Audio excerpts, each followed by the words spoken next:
যদি আমাদের মধ্যে না থাকে, এই ঝুল চালানো আজকে বিজেপি সরকার কেন আজকে আমাদেরকে এই গরু চালা থেকে বিরত রেখেছে?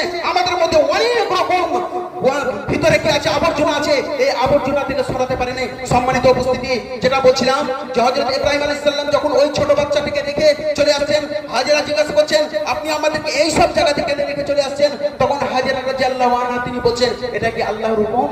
এটা কি আল্লাহর হুকুম? আপনি কি আল্লাহর হুকুম পালন করতে যাচ্ছেন?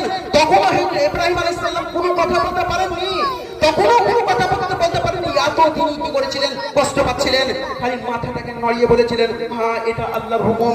হযরত হাজেরা রাদিয়াল্লাহু আনহা তখন সঙ্গে সঙ্গে বলেছিলেন ইজিল্লা যাইয়ানা, কোনো ক্ষতি করতে পারে না। যদি এটা আল্লাহর হুকুম হয়ে থাকে, যদি আল্লাহর আদেশ হয়ে থাকে, তাহলে আমাদের কোনো ক্ষতি হতে পারে না। হযরত ইব্রাহিম আলাইহিস সালাম তার ওই প্রিয়তমা স্ত্রী আর ছোট বাচ্চাকে রেখে চলে যাচ্ছেন, পিছনে চলে যাচ্ছেন। একবার তাকিয়ে দেখলেন না কারা আছে। হযরত ইব্রাহিম আলাইহিস সালাম যখন ওই ছোট বাচ্চা ওই হাজেরাকে যখন তিনি